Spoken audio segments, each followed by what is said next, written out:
Fubo kami ng boss ko.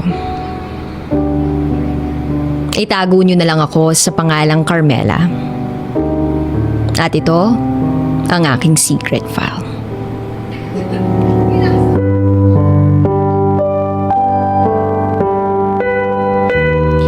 It all started when I entered the company. I used to work for a year. Fresh graduate ako that time. At yun yung first job ko. Nakakakaba kasi hindi mo alam kung paano ka makikisama sa mga katrabaho mo at mga boss mo. Walang ka-idea sa mga personalities nila. Unang buwan, todo ka pa sa mga dapat at hindi mo dapat gawin. Na-orient na rin naman ako ng boss ko at ng mga iba ko pang katrabaho. Mababait naman sila pero syempre, hindi mo maiiwasan na makaramdam na may ayaw sa'yo sa workplace mo. Ilang linggo at buwan na rin ang lumipas. Ayun, nagamay ko na rin ang trabaho ko. At nakakasundo ko na rin yung mga katrabaho ko. At aaminin ko, masaya ako sa trabaho ko. Nakakapagod pero hindi ko gaano nararamdaman yun dahil sa mga kasamahan ko. Ako yung babaeng mas maraming ka-vibes na lalaki kesa sa babae. Siguro gawa na rin dahil hindi ko nakasama lumaki yung papa ko. Dahil dito may nakilala akong isang lalaki. Doon din siya nagtatrabaho. Kung i-describe ko siya, isa siyang mabait, responsable, makulit kagaya ko, strikto at may pagkasuplado. Pero never siyang naging suplado sa akin simula nung nakilala ko siya. Madalas kaming magkulitan sa trabaho. Masaya siyang kausap at kasama. Kaya lang, ang masaklap lang dito, may asawa at anak siya. Yes, pamilyadong tao na siya. 7 taon na silang kasal ng asawa niya. Sa umpisa pa lang naman alam ko Kasi nakita ko naman sa kamay niya na meron siyang wedding ring. So it means, X na dapat. Pero wala masaya siyang kasama. Kaya isang araw, nagkaayaan kaming kumain after work. Wala namang mali siya para sa aming dalawa kasi merienda lang naman yun. At sa trabaho lang naman kami nag-uusap. After nun, hindi na. Kanya-kanya na kami. Kaya hindi naman big deal sa akin kung kasal siya o may pamilya.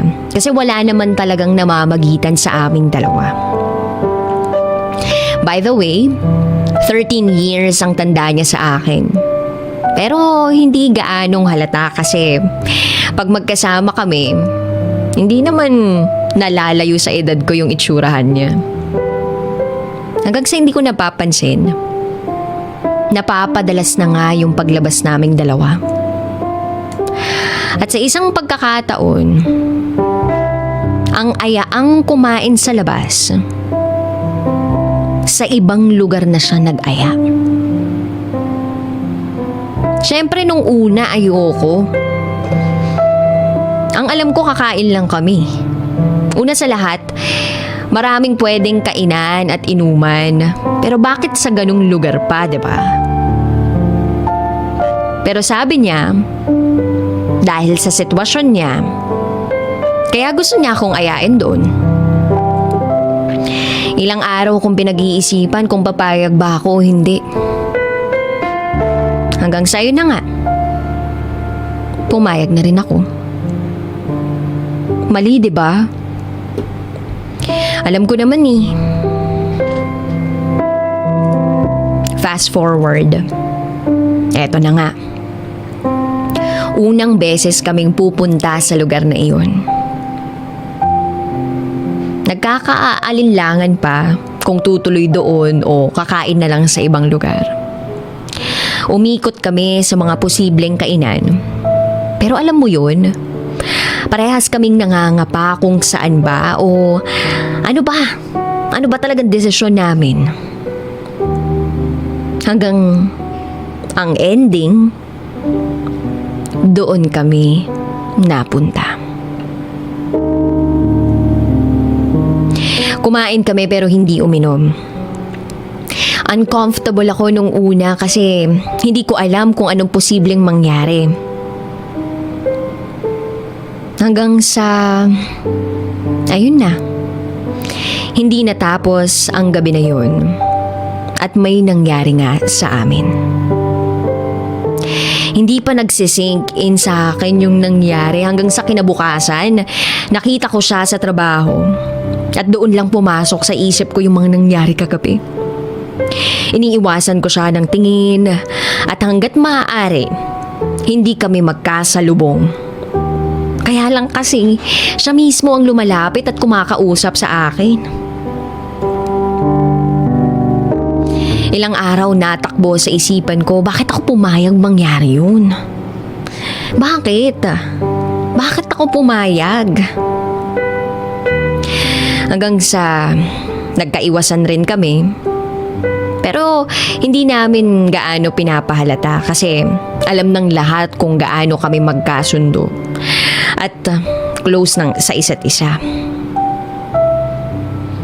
Pero plot twist, boss ko siya.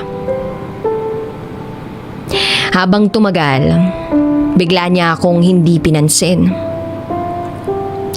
Nagtaka ako kung anong meron at bakit. At doon ko nakumpirma na gusto ko na siya. May nararamdaman na ako para sa kanya. Pero in denial pa rin ako kasi nga bawal eh. At hindi pwede. Hindi ko pinapaalam at sinasabi sa kanya. Hanggang sa lumipas ang mga araw, naging okay kami uli. Hindi ko alam kung paano naulit. Pero lumabas kami uli. At same place. Paulit-ulit na kaming lumalabas. Ilang buwan na rin namin ginagawa yun. Pero take note. Walang kami. Walang label. FUBU. Ito yung sabi nila sa ganitong klaseng sitwasyon. Oo. FUBU kami ng boss ko. Tumagal kami ng ganito ang sitwasyon namin. Walang assurance. Hindi mo alam kung hanggang kailan at saan, pero go lang. Go lang yung peg naming dalawa. Fast forward. Magre-resign na ako sa company. Papahinga muna ako dahil nga fresh grad ako. Gusto ko rin muna mag-enjoy. After ko namang mag-aral, hindi ba? Akala ko dito na rin kami matatapos. Pero nagkamali ako. Isang linggo bago ako umalis, mas lalo siyang naging sweet sa akin. Nasa isip ko noon, siguro mamimiss ako nito. Kaya ganito sa akin to. Pero after kong umalis sa company, magka-text kami. Hanggang sa tinanong niya ako kung pwede ba maging kami. Pwede bang maging kami? Kasal siya, may anak na. Gulat na gulat ako, hindi ko alam kung anong sasabihin ko, kaya hindi ko agad sinagot yung tanong niya. Mga isang linggo ko pinag-isipan. At dahil gusto ko rin naman talaga siya, at masaya ako kapag kasama ko siya, sinagot ko siya.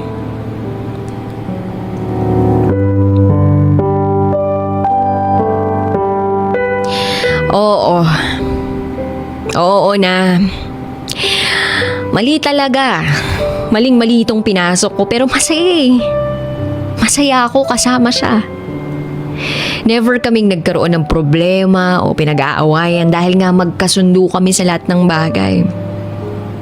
May isang beses, tinawagan ako ng asawa niya. Nagtanong siya sa akin ng konting information ko, pero buti na lang, mabilis akong mag-isip at alam ko yung mga sasabihin ko. Una pa lang, alam ko na misis niya yun. After nun, lagi nang naghihinala sa kanya yung misis niya. Tapos, nagulat ako, para bang kabisado nito yung number ko. Pero buti na lang, never kaming nahuhuli. May mga times na dapat titigil na pero hindi natutuloy kasi mahal nga namin yung isa't isa. Nakakatawa, diba? Kasi kahit ako may mga doubt. Kasi paano niya ako magagawang mahalin may asawa siya? Kahit balik rin natin, asawa pa rin niya yung pipiliin niya at hindi ako. Hindi magiging ako. Hindi ko pinangarap maging kabit. Wala naman talagang papangarap sa ganitong katulad ko. Pero gusto kong itama lahat. Kaya lang ang hirap Kasi mahal ko na talaga siya. At sobrang saya ko sa kanya. Lagi niyang pinapagaan yung loob ko. Never siyang magdadalawang isip na tulungan ako sa mga desisyon ko sa buhay. Sobrang effort niyang tao tulad ko. At siya yung nakatapat ko sa kung gusto mo gagawan mo ng paraan.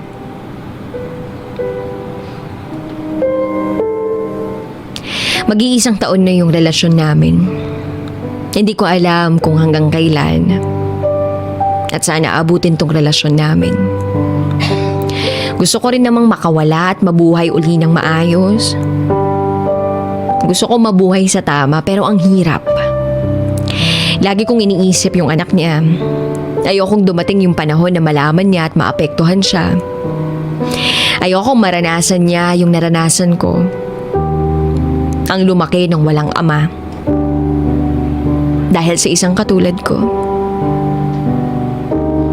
Kabit. Ang sakit. Pumatol sa isang lalaki kahit alam na may asawa at anak na.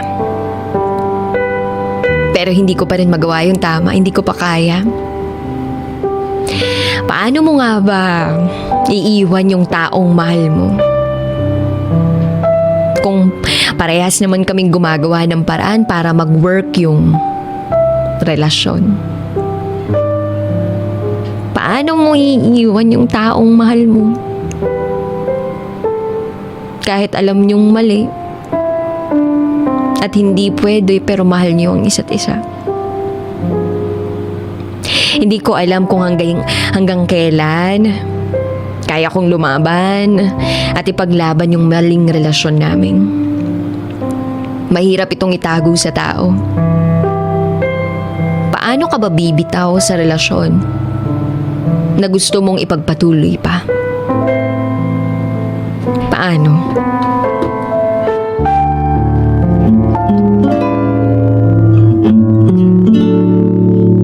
It's time for DJ Rocky's Secret Files.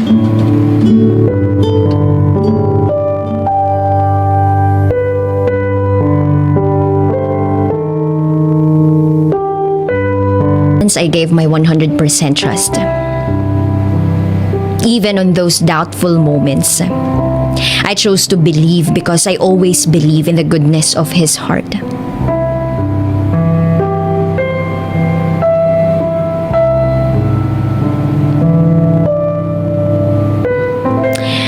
Ako si City, isang OFW, 29 years old.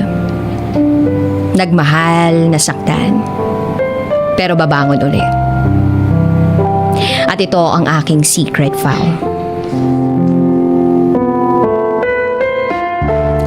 Nakilala ko si Jay, 31 years old. through Facebook last August 2017. Hindi ko alam kung bakit hindi ako nagdalawang isip na i-accept siya. Hindi siya kagwapuhan sa profile niya. Mataba, maitim. Pero nakita ko na engineer siya. Iniisip ko noon na baka may sense siyang kausap.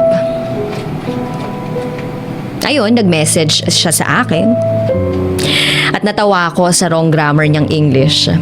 At sinabi ko sa kanya. Natawa lang din siya. At doon, nagsimula na magkausap kami. Parehas kaming bitter sa pag-ibig.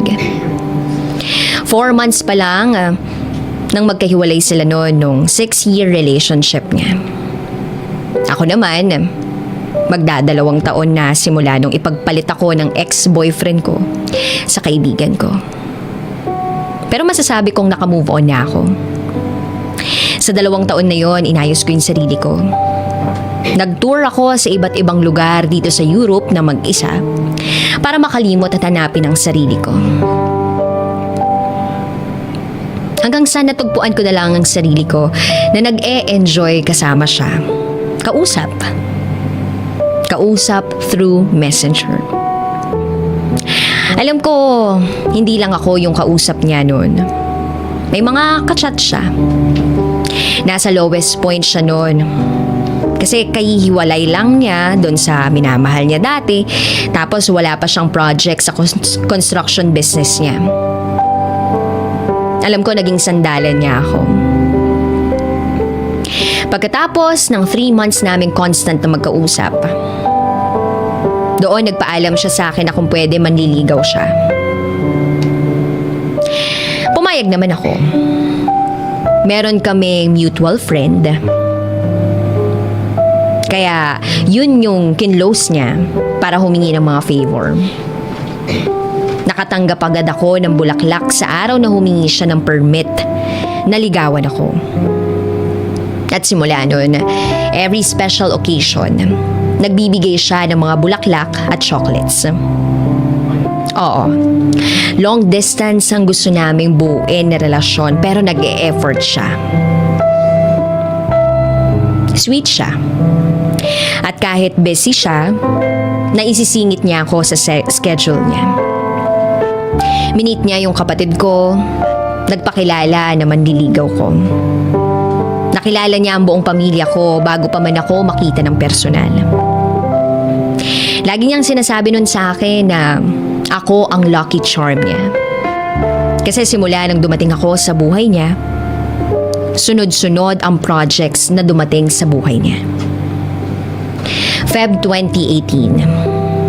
May workmate ako na umuwi ng Pilipinas at nagpadala ako ng iba't ibang sobre na naglalaman ng mga sulat na pwede niyang buksan depende sa mood niya.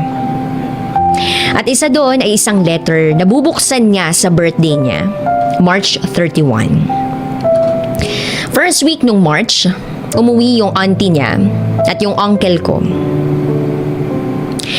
Nalaman nila na meron akong engineer na manliligaw. So kinuha nila para sa pagpapaayos ng bahay. Hanggang sa eventually, doon sa birthday niya, nabasa niya na yung pinadala ko.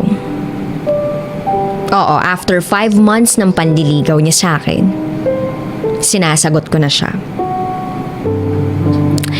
Gusto kong patunayan na pwedeng mag-work ang LDR. Masaya yung relationship namin kahit long distance. Kahit sa video call lang kaming magkausap. Na-earn niya din yung trust ko. At isa lang ang inihiling ko sa kanya. Yung honesty niya. Until one day, ibinalita niya sa akin na umuwi yung college ex-girlfriend niya. Nauna niyang girlfriend. Nabanggit niya sa akin na nagkakausap sila, nagtatawagan. Nag-outing nga sila kasama ang buong barkada. Siyempre kahit ayaw ko sana, wala naman ako magagawa. Kasi magkaibigan sila ng ex niya. At hindi ko alam, na yun na pala ang simula ng pagkakasira ng binubuo naming relasyon. I respected his friendship with his ex because I trusted him. Okay naman nung una, nagsiselos ako pag lumalabas sila, pero wala daw akong dapat ipag-alala dahil magkaibigan lang sila. At pareha sila na may karelasyon. Pinaalam niya rin sa akin na nag-a-apply si ex bilang sekretary sa maliit niyang construction business. Hindi ako pumayag. Kasi sabi ko baka ma-develop sila. Ayoko. Akala ko nakinig siya sa akin. Pero hinire niya yung ex-girlfriend niya behind my back. Pero hindi ko alam, sadyang malakas lang ang instinct ko na naramdaman ko na lang bigla na hinire niya. Nalaman ko din noon na nag-attend din siya ng kasal ng kapatid ng ex-girlfriend niya. Kahit nakiusap ako na wag na siyang umattend. Masakit. Masakit. Siyempre nagmamahal ako eh. At may tiwala ako. Kaya okay na lang. Kahit minsan kine-question na ako ng mga katrabaho ko kung bakit ko hinahayaan, sinasabi ko lang na it's all about trust and honesty. Habang nare-realize ko ngayon, hindi ko alam kung bakit hindi man lang ako natauhan noon. Hindi ko lubos maisip kung bakit sa pangyayaring yun, hindi man lang nabawasan yung tiwala na ibinigay ko sa kanya. Maybe because I never felt threatened. Kasi iniisip ko noon, hindi niya yun babalikan kasi sinabihan siya na wala siyang future sa kanya, kaya sila naghiwalay. Masyado ako naging complacent sa paniniwala ko na mahal niya ako.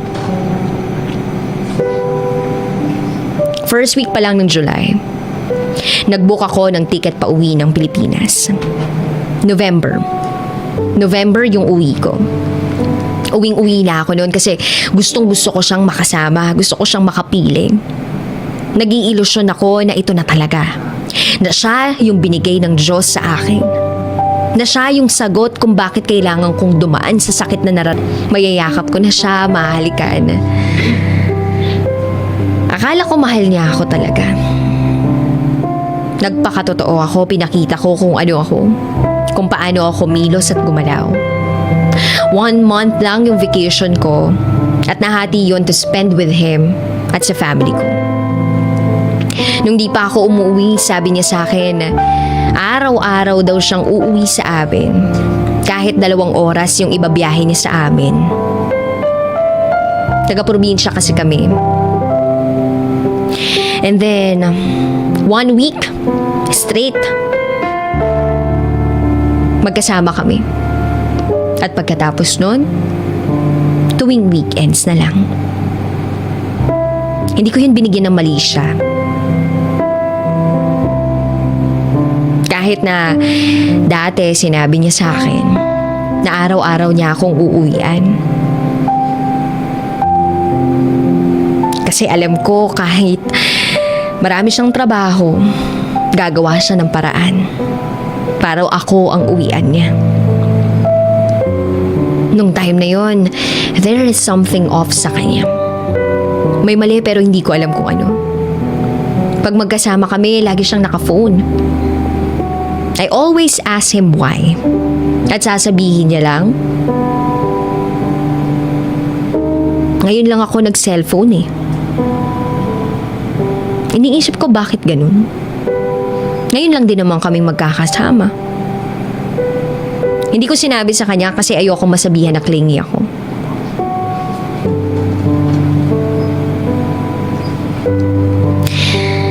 Nakontento na lang ako sa kung anong oras lang yung pwede niyang ispend sa akin. Silently hurting. Nag-away kami after that dinner. And then sabi ko na sa kanya I was hurt. Being compared. Tapos, sabi niya na lang, salamat na lang. Salamat sa pagsurpresa sa kanya. He told me I wasn't the one he was expecting. At ang sabi ko sa kanya, I'm just being me. And then, bago kami matulog, sinubukan naming ayusin.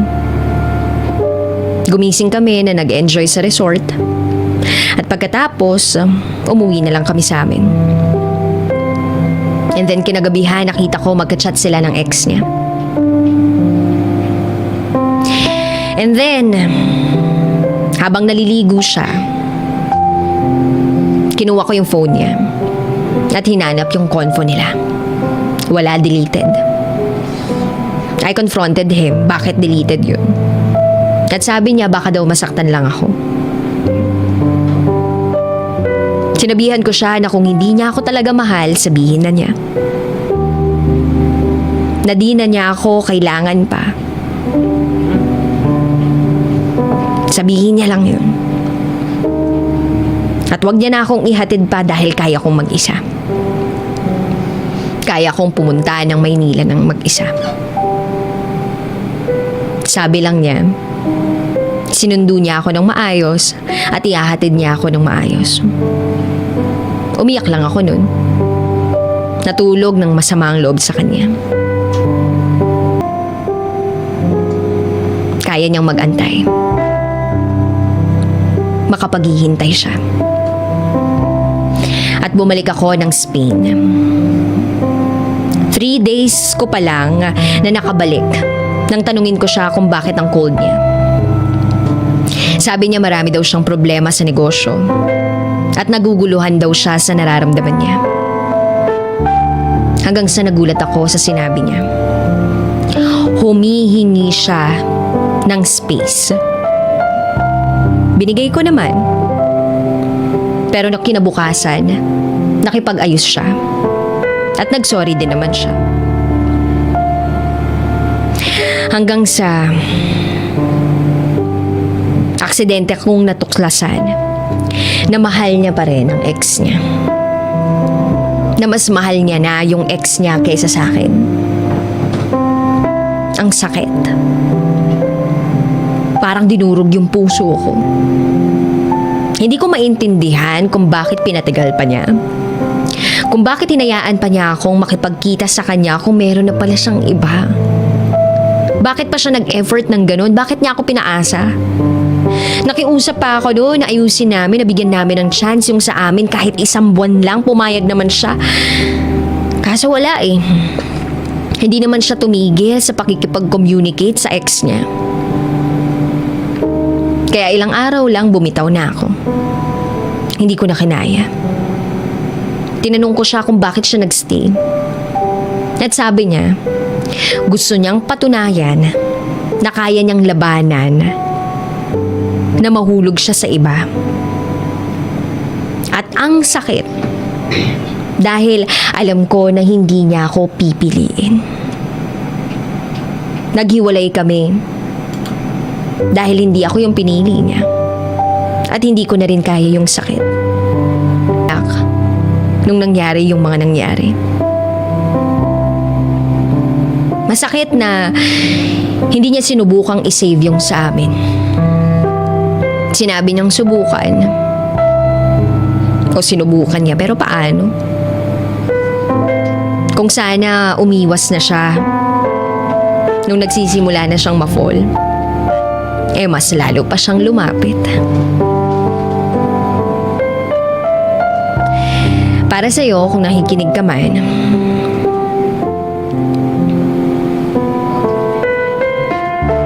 hindi ko inaasahan na ganito tayo magtatapos.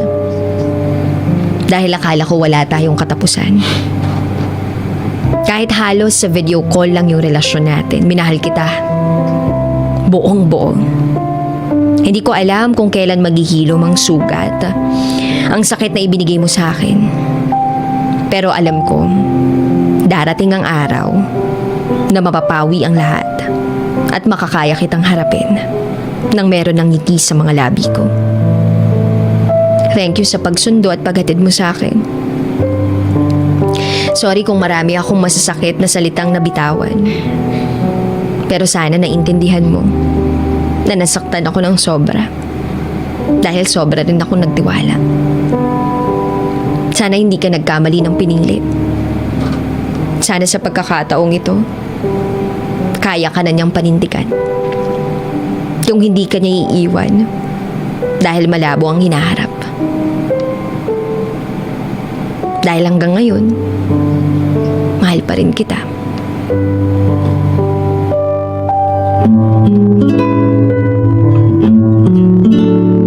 May secret affair kami ng office mate ko. Hindi ko matigilan kasi sobrang galing niya sa... Rocky's Secret Files. Secret Files. It's the kind of bleep you never knew existed. Kunwari inosente pero boy naman pala. Rocky's Secret Files. Secret Files.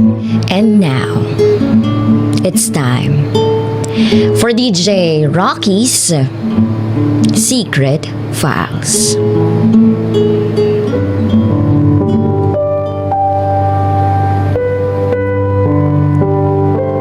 Panatag na ako na safe ka. Seloso ako sobra. Kaya tinatanong ko lagi, baka may nagkakagusto sa'yo dyan. Pero, natural lang naman sa nagmamahal yung pagiging seloso o selosa, hindi ba? Naging loyal ako sa'yo sa loob ng panahon na wala ka. Alam yan ng mga tropa ko, kahit kanino mo pa itanong. Dahil Arky ako, nag-focus ako sa mga plates ko para hindi ko masyadong maramdaman yung lungkot. Alam ko nahihirapan ka rin, kaya kada mag-uusap tayo, pinapasaya kita. Pumupunta ka pa sa ibang place para makapag-wifi. Kasi walang wifi sa apartment ninyo. Kahit pagod ka, gigising ka ng maaga para lang makausap ako. Naalala ko nga, nagalit ka sa kaibigan mo.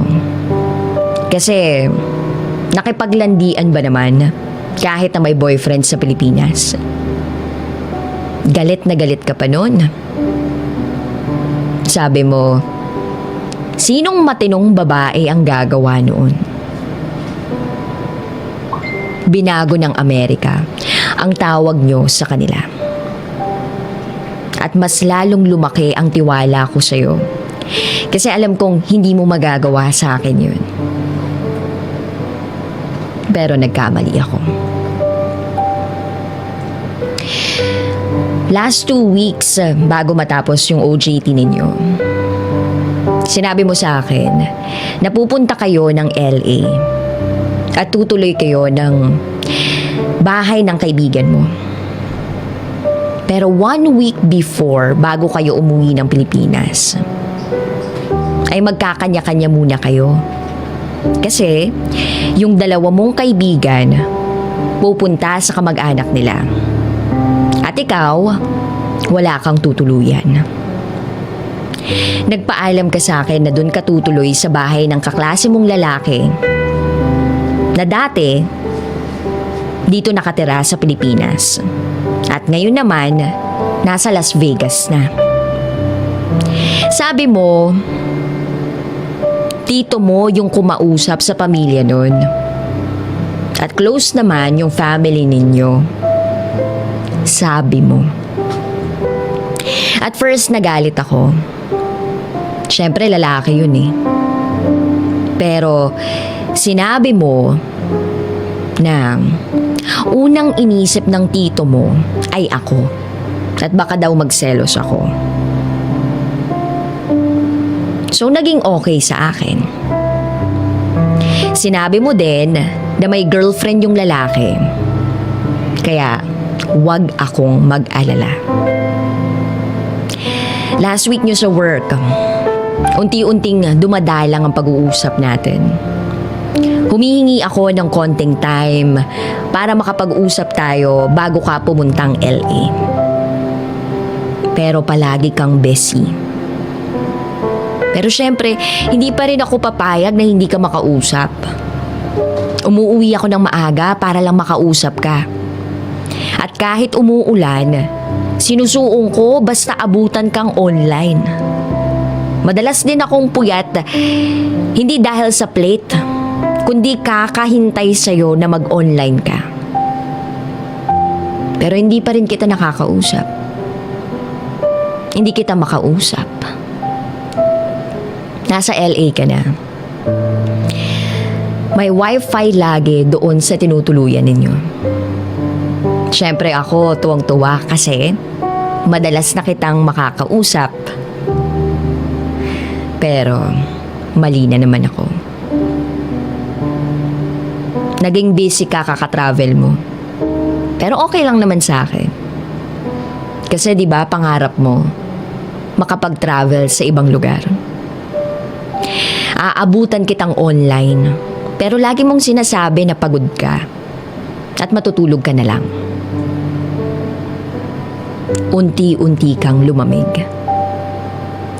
Pero biglang nag-reply yung lalaki at minura ako.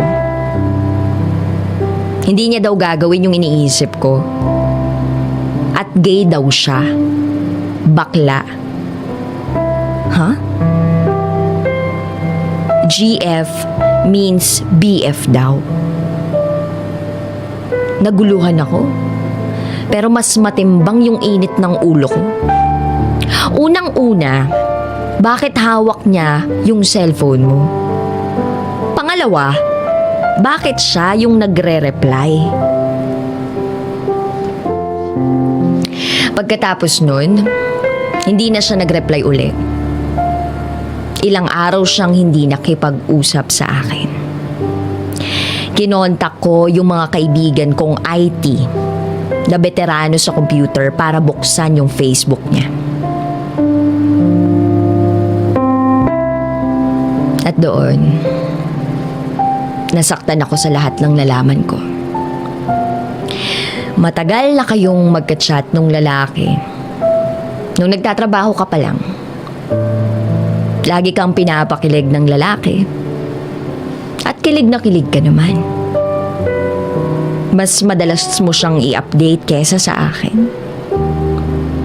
At nalaman ko din na ikaw pala yung unang gumawa ng move para makausap siya tungkol doon sa tutuluyan mo. Binasa ko yung convo nila ng kaibigan mo dito sa Pilipinas. Tuwang-tuwa ka kasi may kotse at ililibot ka sa buong Las Vegas. Sinabi mo na hindi ka pa nafo-fall. Pero sa convo ninyo, halatang dalang-dala ka na. Ang dahilan mo? Na ibabaling mo lang yung pagka-miss mo sa akin sa kanya. Matagal lang may gusto pala sa'yo yun. At hinintay ka lang niyang dumating. Sinabi mo din na kung pag-uusapan ba yung feelings nyo sa isa't isa o wag na. Shit, ang sakit-sakit lahat ng nabasa ko. Ngayon, madalas kayong lumabas tuwing gabi. At tuwang-tuwa ka nga kasi nakakotse. Kinausap kita tungkol dyan. Nabigla din ako sa sinabi ko. Natapos na agad tayo kasi nadala ako sa galit ko. Pero hindi ko pa rin matiis. Pini-PM pa rin kita kasi gusto ko pa rin magkaliwanagan tayo. Gusto ko pa rin magkausap tayo ng maayos. Binaba ko na lahat ng pride. Binaba ko pati ego ko. Sorry ako ng sorry. Kahit ikaw yung may kasalanan. Na para bang ako yung nagigilty. Galit na galit ka sa kaibigan mo kasi lumandi sa kano. Pero mas malala ka pa pala. Alam mo yung sa sobrang laki ng epekto mo sa buhay ko. Nadamay na lahat. Pati pag-aaral ko. Hindi na ako makapag-focus. Madalas na akong umabsent. Hindi ko na rin matapos yung plates ko. At tuwing naiisip ko yung mga pinaggagawa mo, nababasa lang ng luha yung papel ko. Sana mag-enjoy ka dyan sa mga natitira mong araw dyan. Matauhan ka sana. At kahit nasaktan mo na ako, mahal na mahal pa din kita. Suko na ako sa pangsusuyo ko at pagsusorry ko sa'yo.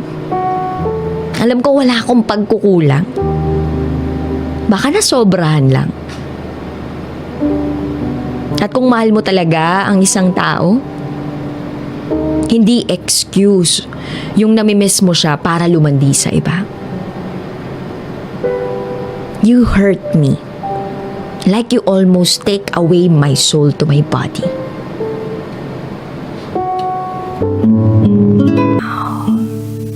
It's time for DJ Rocky's Secret Files.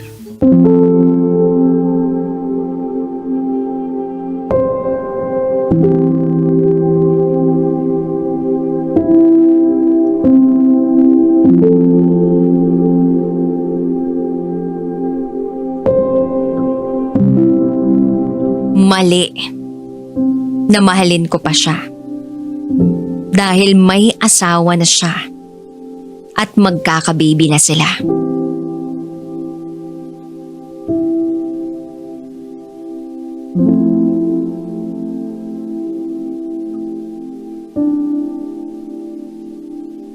Hi DJ Rocky.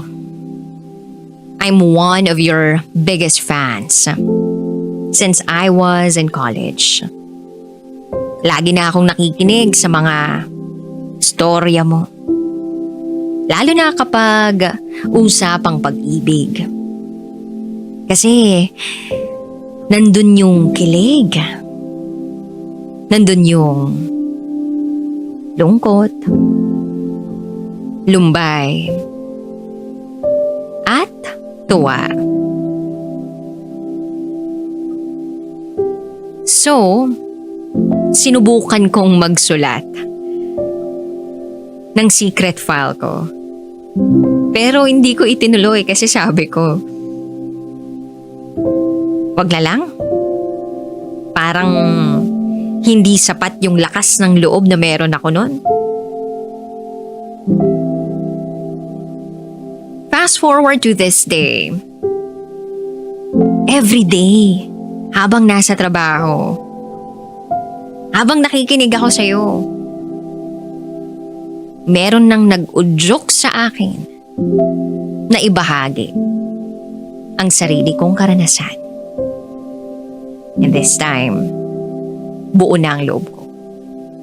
Malakas na ang loob ko. Here I am. Itago mo ako sa pangalang Ellie. At ito, ang aking secret file.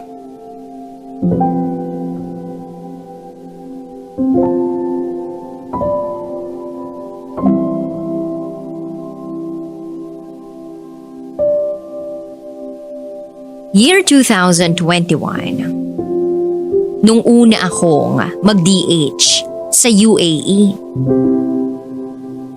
Nandoon din kasi ang kapatid ko. Tinutulungan niya ako. Binibigyan niya ako ng mga tips kung paano kumita ng maayos, kumita pa ng sobra, at maging okay sa mga amo ko. Lumipas pa ang panahon, nagkaroon ako ng boyfriend. Isa siyang Pakistani.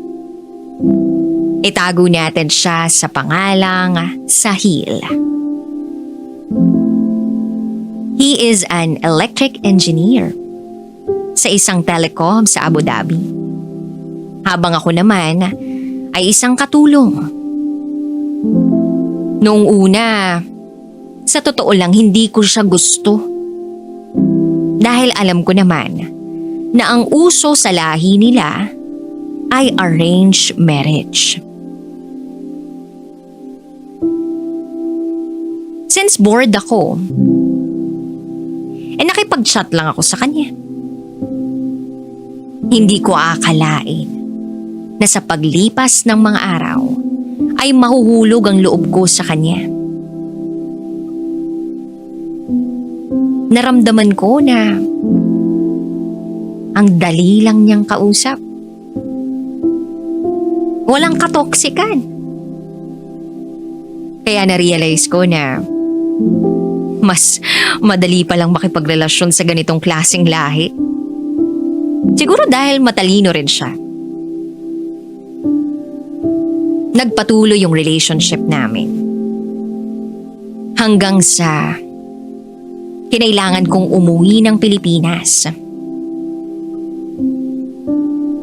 That time, balak ko nang mag-apply papuntang Taiwan. Kaya lang, hindi ako pumasa sa height requirement. So nag-decide ako na magbago ng plano. This time, nag-apply naman ako sa Hong Kong. At ang usapan namin ni Sahil, doon kami magkikita pag nakaalis na ako ng Pilipinas.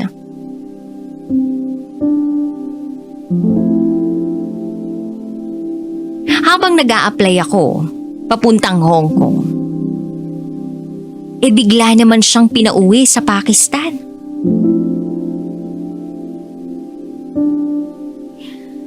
Kailangan niyang magstay doon ng 28 days.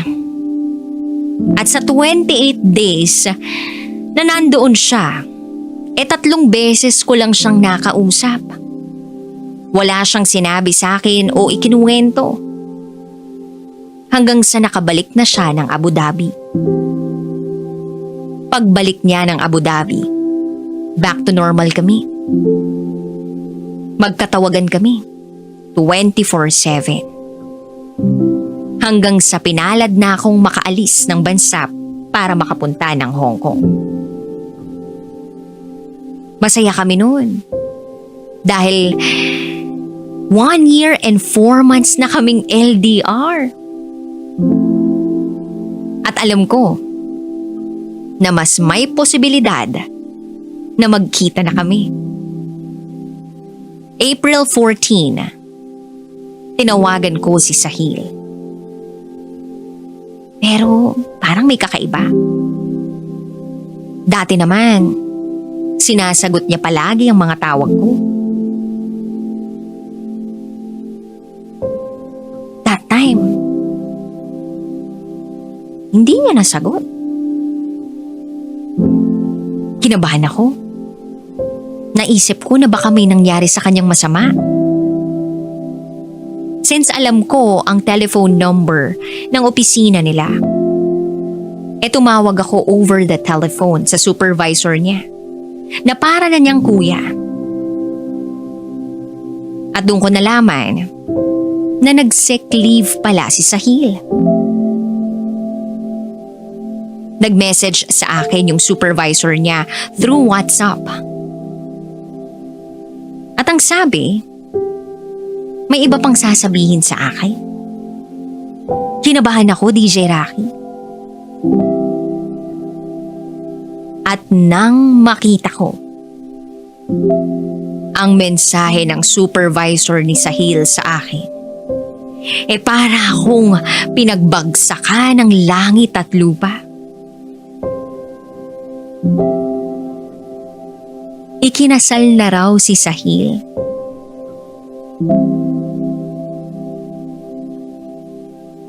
Dahil doon, napaiyak ako. Walang tigil ang luhang nanggagaling mula sa mga mata ko. Nanginginig ako. Ang sakit-sakit. Imagine, going 3 years na kami by June ni Sahil. Pero malalaman ko na ikinasal na pala siya sa iba.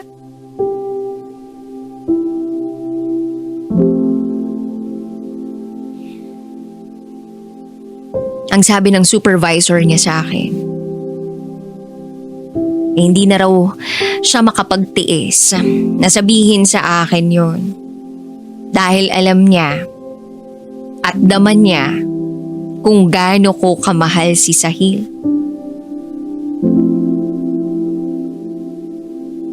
Which I appreciate naman. Pero grabe, ang sakit-sakit. That day, nag-isip ako kung anong pwede kong gawin. Hindi ko kinumpronta si Sahil. That day, hindi ko rin ipinakita sa kanya na mugtong-mugto mga mata ko kakaiiyak.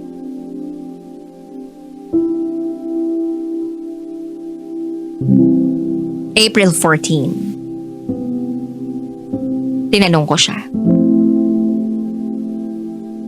meron ka bang gustong sabihin in English?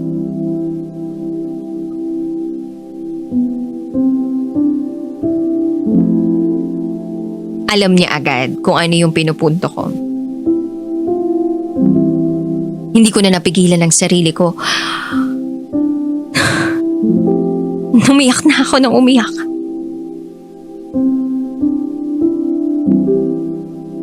Then sinabi niya na ikinasal siya nung umuwi siya ng Pakistan. Then I asked him, did you have sex? And he said yes. I asked again. Once? Twice? Thrice? Then he said, twice lang daw. At eto na ang mas masakit na nalaman ko. Sa dalawang beses na merong nangyari sa kanila nung babae na pinakasalan niya, ay merong nabuo. At dun na ako humagulgol ng sobra-sobra, hindi ko na kinaya yun. Alam ko na ako ang mahal niya. Naisip ko noon na asawa lang siya. Ako ang mahal. Noong mga panahon na hindi ko pa nakakausap si Sahil at hindi ko pa alam na buntis ang asawa niya, alam ko sa sarili ko na patatawarin ko siya. Alam kong tatanggapin ko siya. Alam kong mamahalin ko pa rin siya. Itutuloy ko pa rin kung anong meron kami.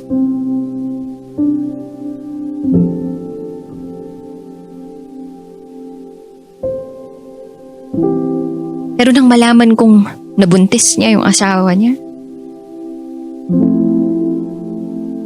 hindi ko alam kung paano ko siya mapapatawad. Wala akong mapagsabihan ng nararamdaman ko.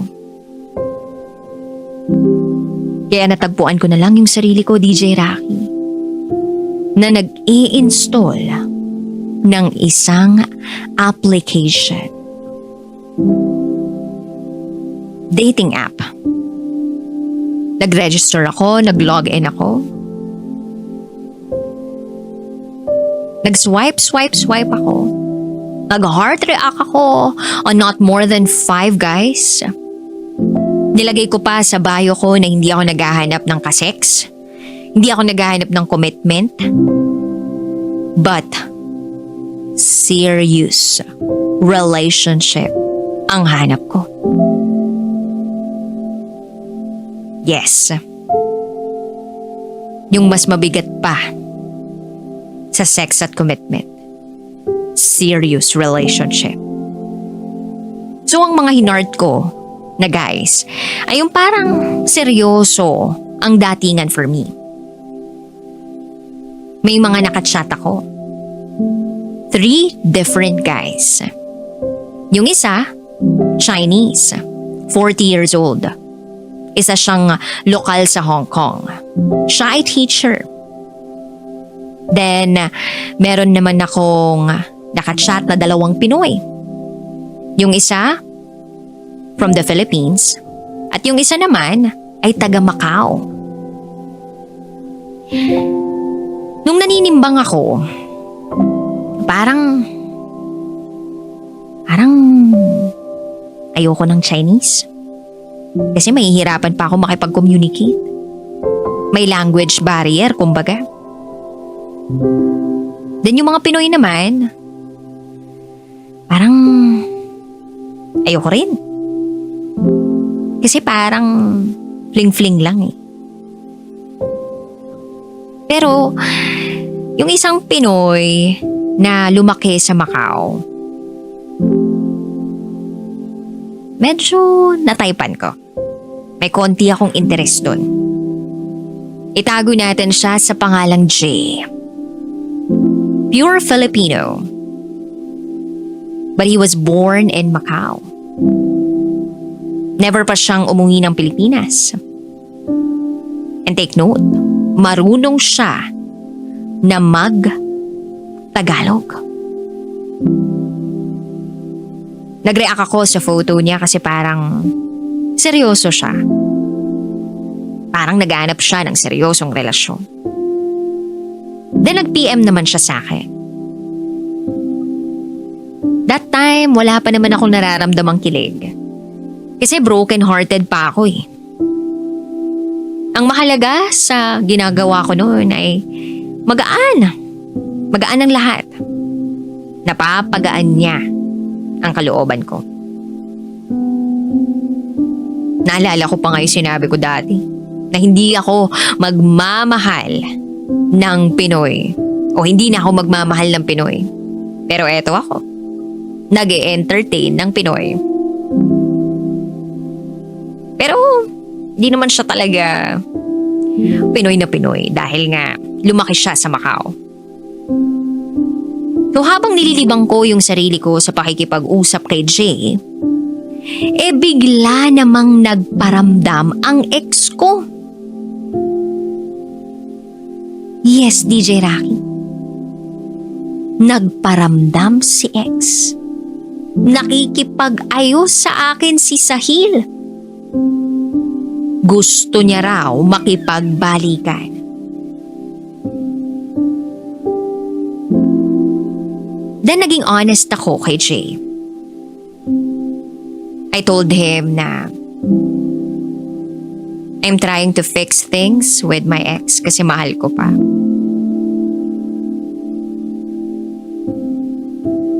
Pero sa kabilang banda,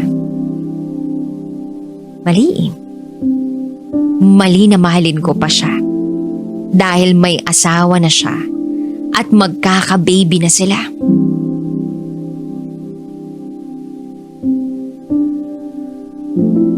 Pero siguro sadyang malakas lang ang sigaw ng puso ko. Na sa sobrang lakas, binalak kong pumunta ng UAE. May 2023. It was my day off. Ang plano ko, magpunta sa travel agency para i-book ang flight ko papuntang Abu Dhabi. Sumakay ako ng bus. While on the road, chinat ko si Jay. Tinanong ko siya kung pwede niya ba akong samahan mamasyal sa Macau bago man lang ako umalis ng Hong Kong. Napasarap ang usapan namin along the way. Bumaba ako ng bus habang kausap ko pa rin siya na hindi ko namamalayan na may dala-dala akong paper bag.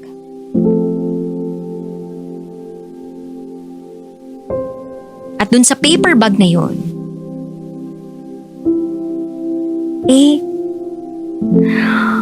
wala pala doon. Wala pala doon yung visa, passport at kontrata ko.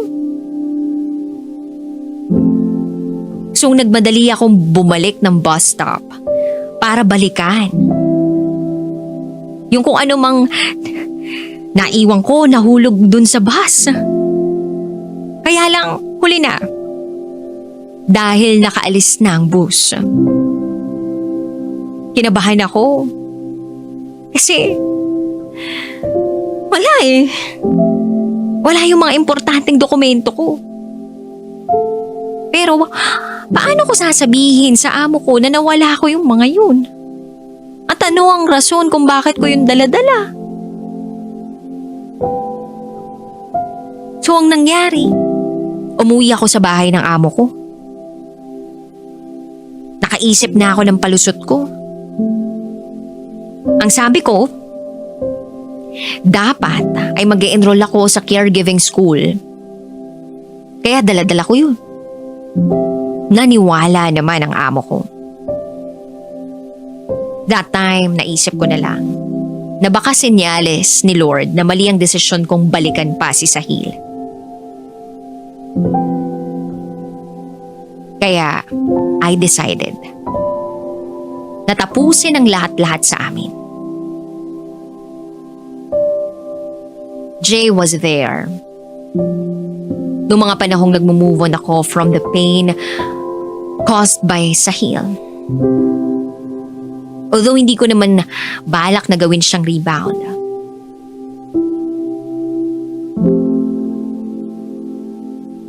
At nung consistently ka-chat ko na si Jay, sabi ko na sa sarili ko, I will love this person genuinely.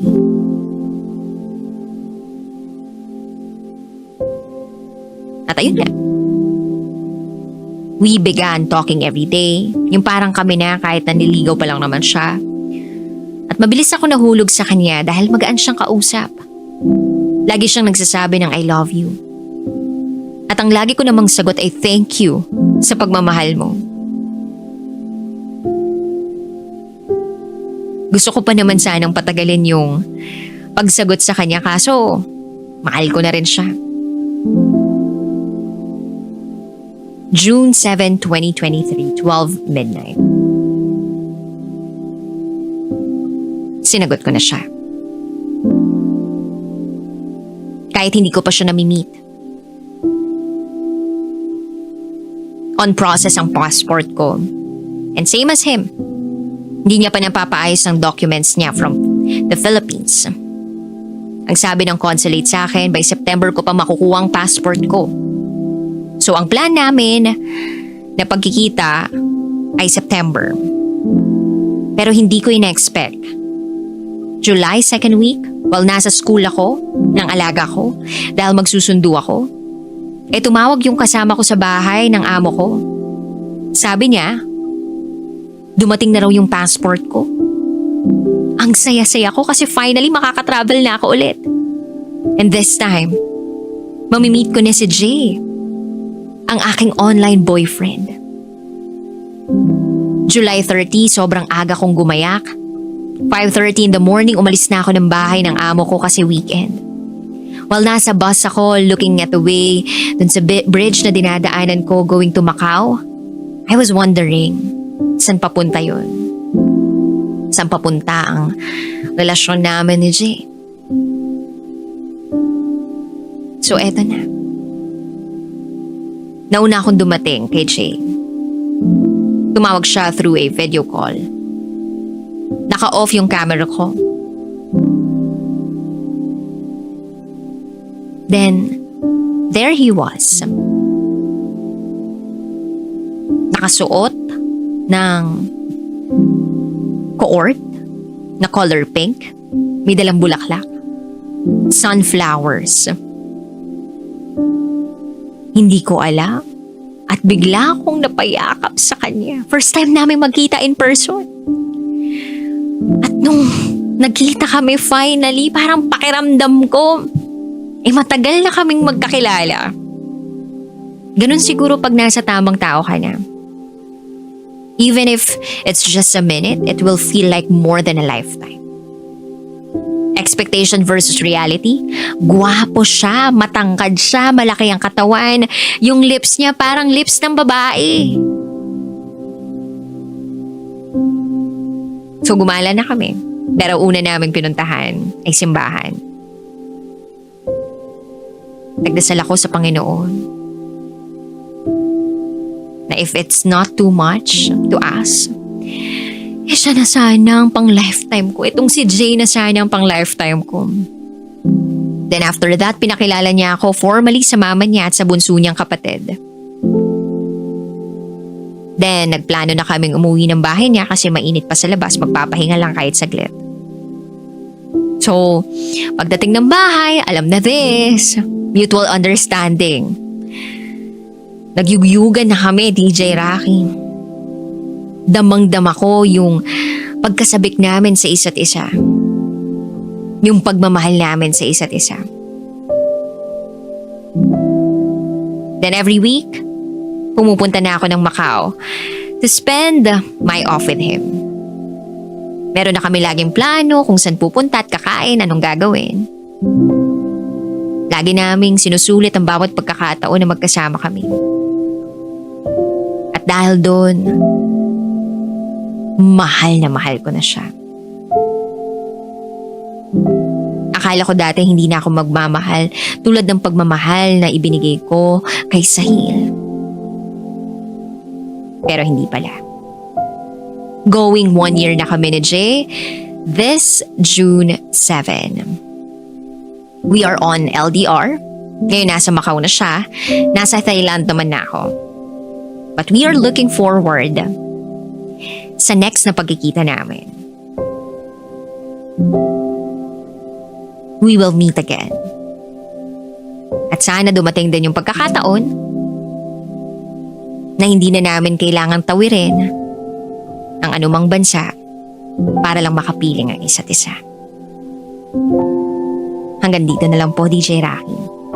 Sana ay may natutunan ang iyong tagapakinig sa aking kwento. Huwag kayong mawalan ng pag-asa sa pag-ibig. Your greatest heartache is your greatest blessing. Sabi nga yan ni DJ Rocky. Muli, ako si Ellie. At ito, ang aking secret file. For DJ Rocky's Secret Files.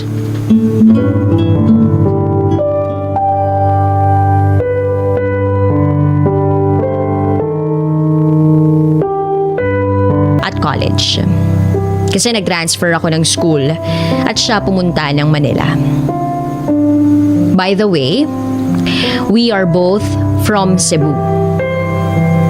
Ang tagal din naming hindi nagkita or nagkaroon ng communication. High school kasi ako noon, di pa uso ang Facebook at wala pa akong cellphone. So wala kaming communication sa isa't isa. Pero noong nag-college na, dumating si Facebook. Naging friends ko siya sa Facebook. At sa Manila ako nag-college. Same school pero magkaiba kami ng branch. Di ko na maalala kung sino sa amin yung nag-friend request. Pero nagkaroon kami ng communication.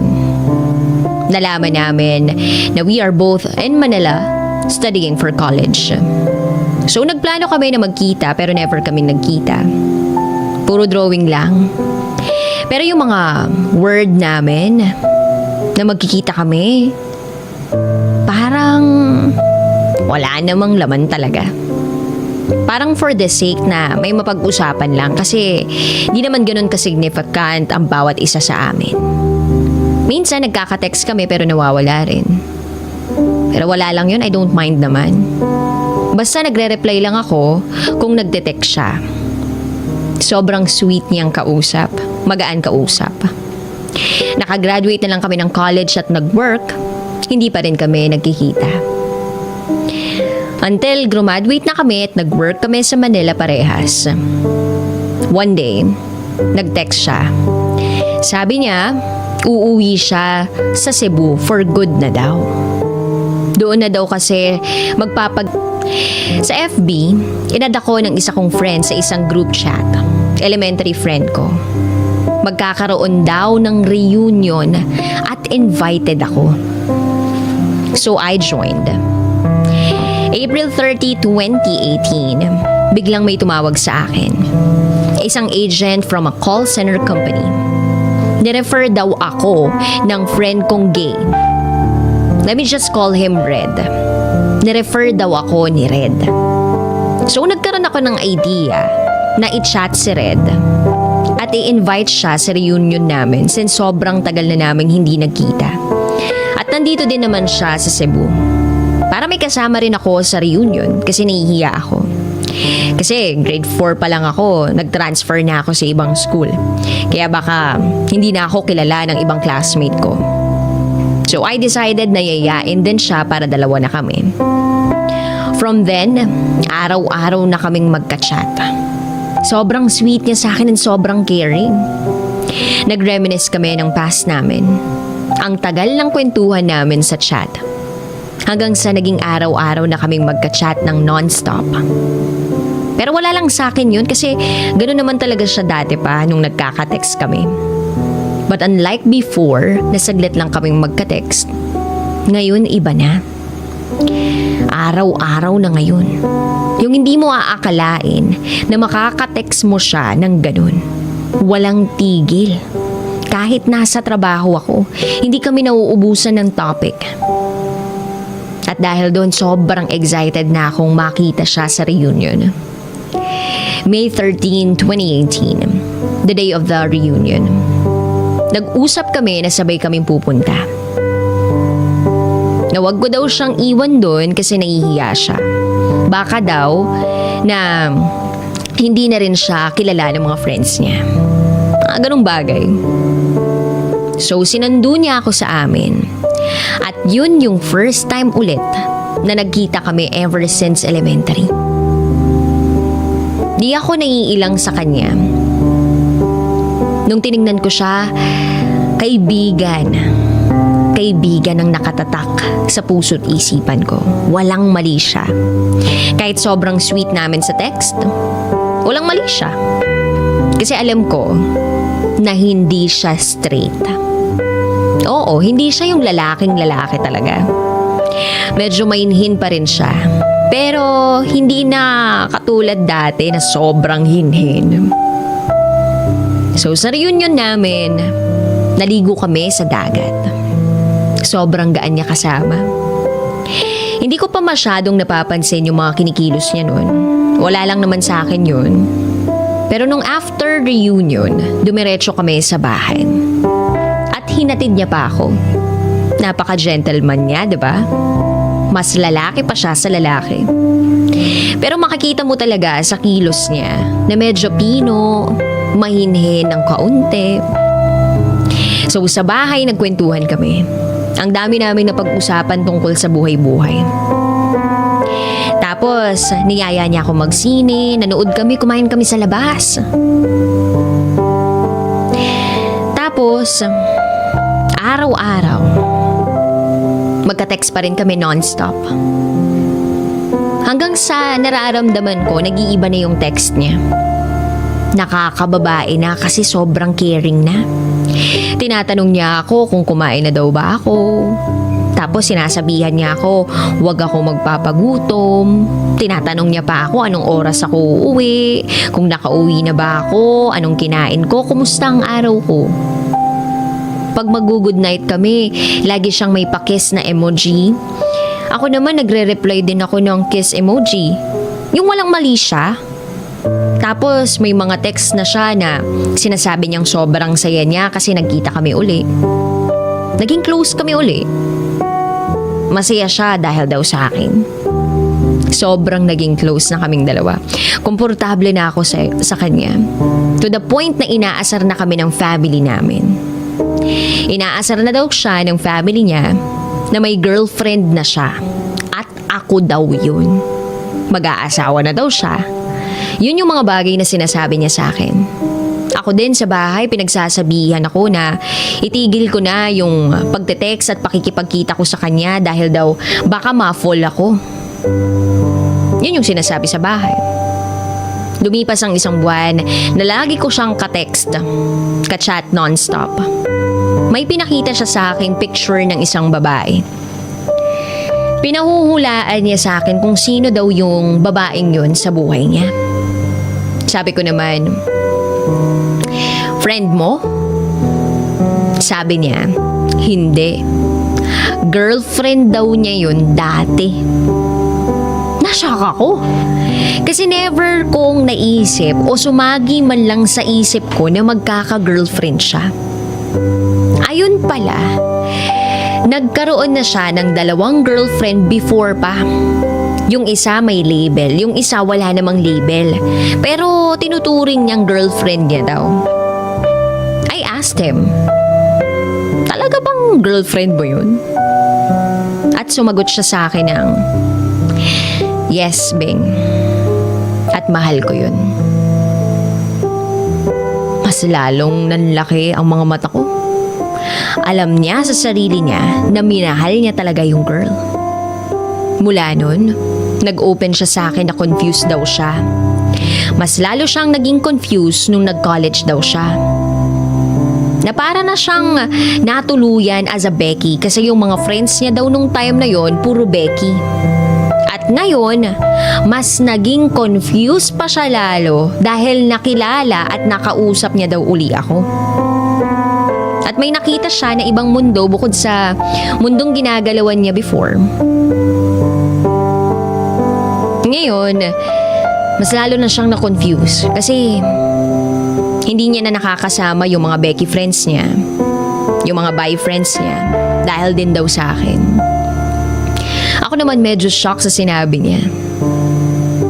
Mula nun, yung mga message niya sa akin, parang nabibigyan ko na tuloy ng meaning. One time, tinanong ko siya kung kumusta siya. Sabi niya, okay lang. Tapos, siya naman nagtanong sa akin. Tinanong niya ako kung meron daw bang nanliligaw sa akin. Sabi ko, meron. Pero hindi ko talaga bet yung nandiligaw sa akin.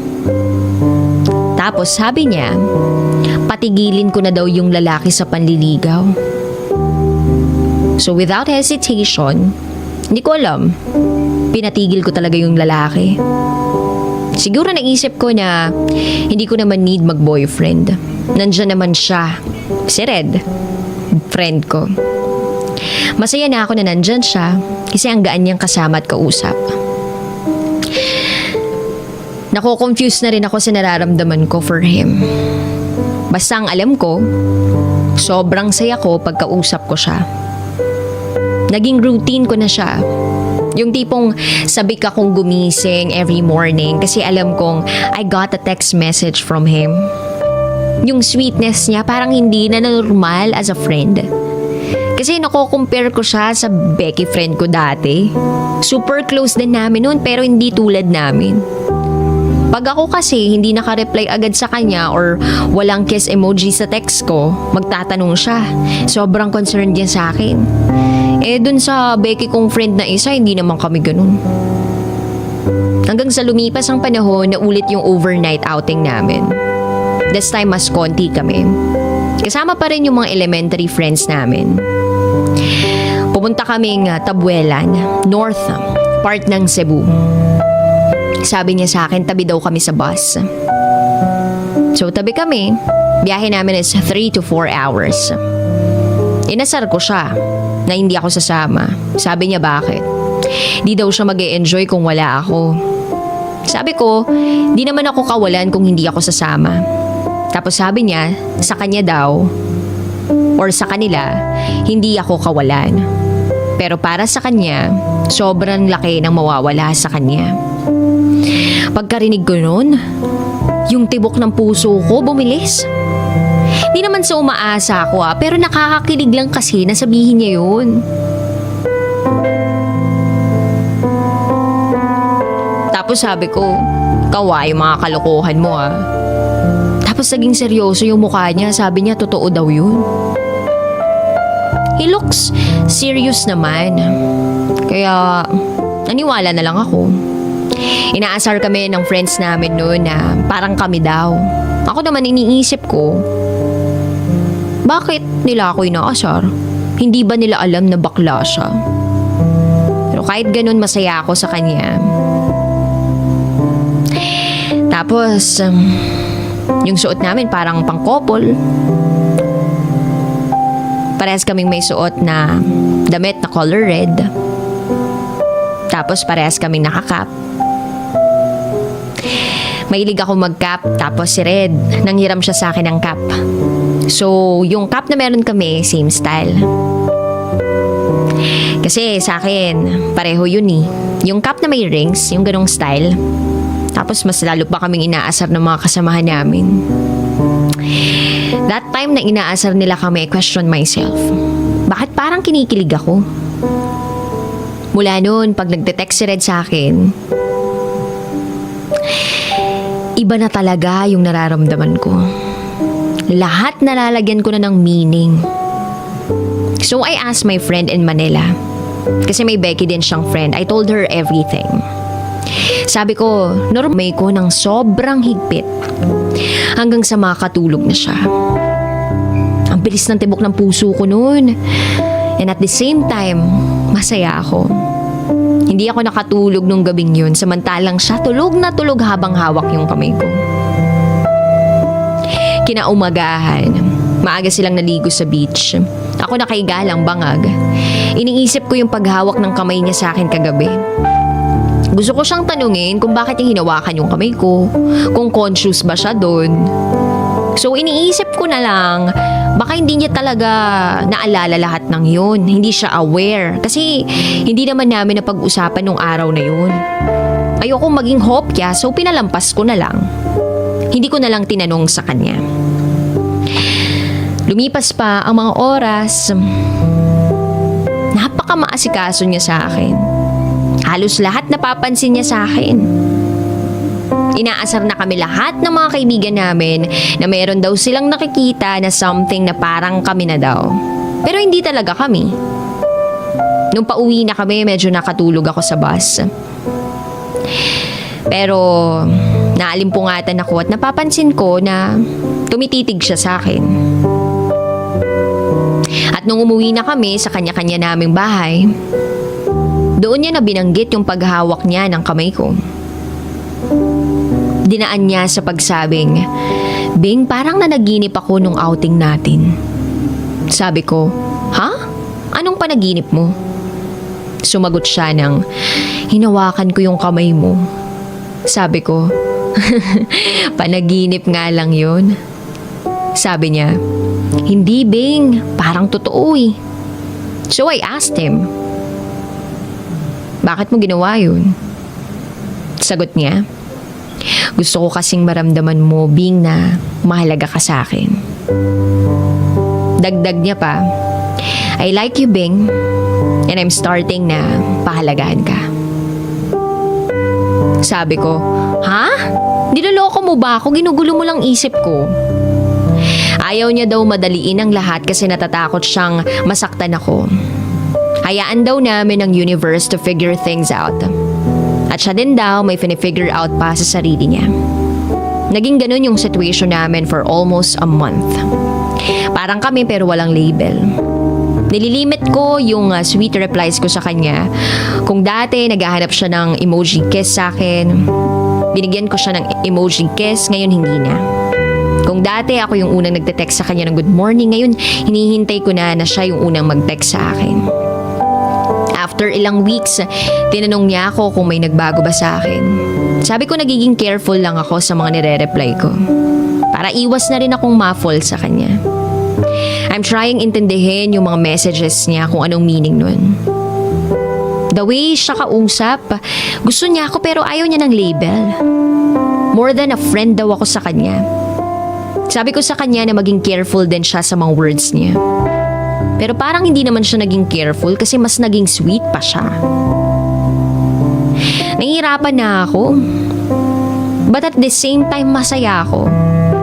My mom always tell me, tigilan ko na daw makipag-text, makipag-usap dito sa taong to. Pero hindi ko sinunod yung mama ko.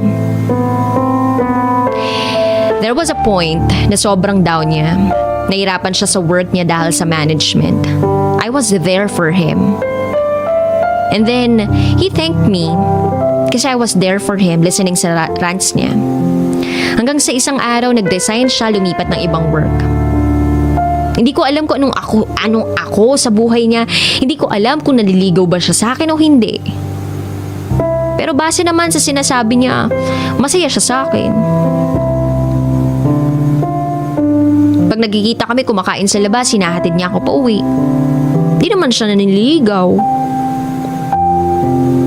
Habang tumatagal, na-fall ako sa kanya. Nakakalimutan kong hindi siya straight. At tanggap ko siya kung ano siya. Alam ko na masaya ako sa kanya. At nung lumipat siya ng work, nabawasan ng onti yung pag-uusap namin. Dati kahit sobrang antok na niya, naglalaan siya ng oras para sa akin. Tapos hanggang sa parang iniiwasan niya na ako. Naka-online siya pero hindi niya ako nare-replyan. Hanggang sa nag-chat ako ulit sa kanya at sinabi ko na nahuhulog na ako sa kanya.